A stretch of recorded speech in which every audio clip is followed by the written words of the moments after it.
email that I've been keeping for you. I have full body chills right now. This is why it's so nice to not have makeup on. Thank you. This is why it's so nice to not have makeup on. That is so beautiful. No. What do you think of them? They're ridiculous. She never stops whining. 2/3 of Brits are calling for Harry and Meghan to be stripped of their HRH titles. Following the legal ruling, Prince Harry ran to the media, shock, and participated in a sit-down interview with the BBC, claiming he does not see a world where he could bring Meghan and the kids back to the UK. I think it's going to happen. I think what's going to happen because the threat of William taking the titles away. Yeah. But I think once the titles get stripped, I think Harry's... 2/3 of Brits are calling for Harry and Meghan to be stripped of their HRH titles. Following the legal ruling, Prince Harry ran to the media, shock, and participated in a sit-down interview with the BBC, claiming he does not see a world where he could bring Meghan and the kids back to the UK. I think it's going to happen. I think what's going to happen because the threat of William taking the titles away. Yeah. But I think once the titles get stripped, I think Harry's... Do interviews on your show. Do you do the Jamie Kern Lima reactions? Yes. Oh my God, there's something wrong with her. They want it both ways.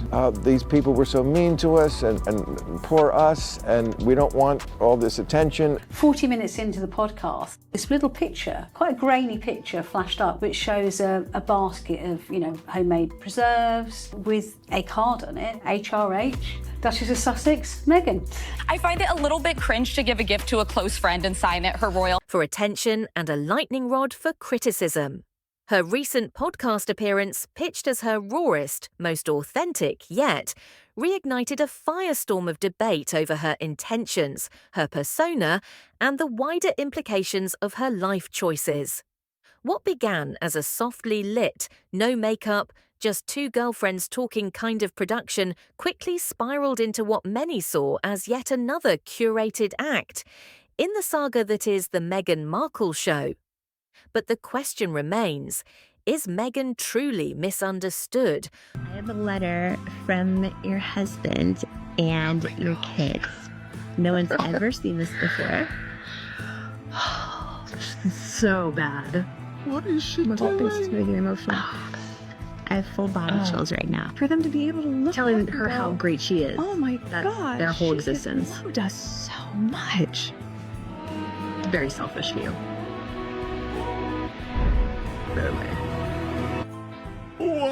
A woman caught between old institutions and modern identity, or is she knowingly playing the role of the victim while quietly building an empire on a foundation of royal nostalgia and celebrity theatrics? A podcast of tears and triumphs, or a masterclass in performance? The podcast episode, hosted by self-made billionaire Jamie Kern Lima, was promoted as an unscripted, vulnerable glimpse into Meghan's world. The sleepless nights, the burden of expectations, the struggle of a mother and entrepreneur trying to balance everything. Listeners were told in hushed tones that Meghan hadn't seen the questions in advance, that this was a real, intimate space. The Duchess was, as the host put it, in her sweats, no makeup, just being herself. And yet, many were not convinced. Critics flooded social media with screenshots and clips dissecting every moment. No makeup. She has a perfect blowout and dewy skin on camera, one user commented. Others questioned her emotional outbursts. Meghan at one point seemed to cry, without a tear in sight. Observers recalled older footage of her jokingly bragging she could cry on command, choosing which eye the tears would fall from. "One tap left eye," she used to say on suit sets, and there it went. To some, this wasn't vulnerability, it was performance. It's not. Didn't put eye makeup on. And she also is pretending that she's crying. And we did a zero in, like we zoomed in just to see. There isn't a tear in sight. Dan, look at this. I invite the viewers to take a close-up look at this. Where's the tear? There's nothing there. Look, it's an actor's trick. She just keeps wiping and wiping and wiping, so we think she has a heart. Authenticity, wrote one media columnist. It's marketing royalty between jam jars and yoga mats. One of the more controversial elements of the episode was Meghan's mention of her new lifestyle brand, American Riviera Orchard, and the gift baskets she had allegedly sent to close friends and influencers. These baskets contained homemade jam, strawberry syrup, and were adorned with a calling card signed Her Royal Highness the Duchess of Sussex. The problem? Meghan and Prince Harry relinquished their use of HRH, Her Royal Highness, as part of their exit deal with the royal family. So why continue using it privately? On jam jars, no less. Critics called it tone-deaf at best, manipulative at worst. If she can't use the title officially, why use it socially? It's like clinging to a crown she gave up, one commentator said. More broadly, the launch of her brand was met with skepticism. While products reportedly sold out in 30 minutes, many noted that only a small batch had been released, suggesting the sold-out narrative was engineered for optics rather than... Look what we built. We've built a beautiful life, and we have 2 healthy, beautiful children. And I always think about it like the end of Super Mario Brothers when you get to the final level. And what's the goal in Super Mario? They're like, slay the dragon, save the princess. I'm like, that's my husband. Who is Harry rescuing her from? The family she abandoned before making him abandon? Than reflecting actual demand. Trademark filings revealed a vision much larger than jam, yoga mats, pet bowls, cleaning sprays, kitchenware. The plan? A domestic empire built not on royal duties, but on royal nostalgia.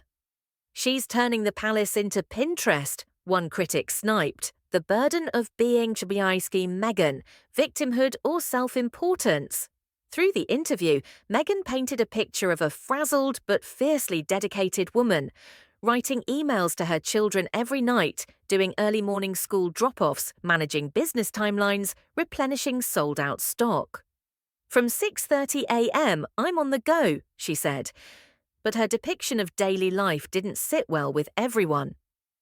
Promotion for Suits. She was joking with one of the photographers that she can cry on command. Left eye, go. And then you watch a tear fall down her face, and then she starts cackling because she's so proud of I kept waiting for the hard part, one TikTok reviewer said.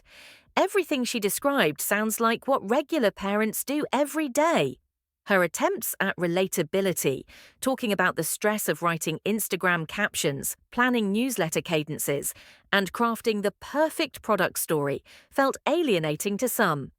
She's out here pretending her assistant doesn't do all of that, tweeted one user. It's rich people stress pretending to be regular stress. Others pointed out the uncomfortable pattern. Every anecdote, every moment of supposed vulnerability somehow circled back to her brand, her image, her narrative. Even her tears have a PR team, one viral comment read. Prince Harry's interview. Royal family or royal fallout? As Meghan's podcast dominated social media, Prince Harry had his own PR crisis brewing. In an interview with the BBC, he criticised King Charles for not funding their security needs, despite a lost legal appeal in the UK. Look at the risks, look at the impact. If something happens to me, my wife, or my father's grandchildren, Harry said, with dramatic pauses. To many, it felt manipulative. My father's grandchildren. Was that an appeal to King Charles's emotions or a veiled threat? Critics across British and international media accused Harry of guilt-tripping his own family while weaponising the public's emotions. Worse, some insiders said these tactics, especially amidst King Charles's cancer diagnosis, were in poor taste, if not outright harmful. It was her first podcast appearance ever as a guest, not a host. And from the jump, the tone was off. Everything about it felt too polished, too perfectly staged. I don't have meetings in the morning, then I try to do school drop-off. They're at 2 different schools. So from 6:30 in the morning... No one wants that, not the children. And also it sets this really unrealistic expectation, which Meghan is so good at doing for other parents. She's allegedly wearing no makeup. Meanwhile, she's got like the perfect blowout. Like she's completely camera ready. And she also is... Going chorus within royal circles reportedly believes that Harry and Meghan's behaviour contributed to the late Queen Elizabeth II's declining health. They caused her enormous stress, one insider told the press. There are those who believe it hastened her passing. fame, filters, and the power of perception. Meghan and Harry's paradoxical relationship with fame remains one of their most criticised aspects.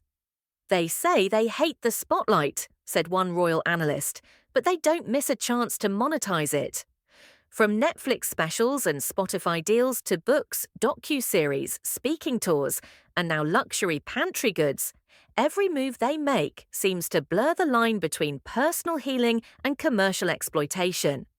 Their initial narrative of escaping toxic royal expectations has shifted. Now, critics argue, they're building a parallel monarchy, one podcast and product at a time. Even their inclusion at high-profile events like the Time 100 Summit drew fire. Meghan didn't make the actual list, yet she was there, front and centre, giving a keynote about finding joy in dried flower petals. One writer quipped, "I can't decide what's more absurd, her metaphors or the fact she keeps getting invited." So who is Meghan Markle? Really? Is she a brilliant strategist who understands modern fame better than the monarchy ever could? Is she a misunderstood woman of colour who was crushed by the royal machine and then vilified for speaking out? Or is she simply an ambitious actress who married into the world's most famous family and now refuses to let go of the crown, figuratively, if not literally? Supporters call her brave, inspirational, a woman reclaiming her voice. Critics call her calculated, performative, and addicted to victimhood.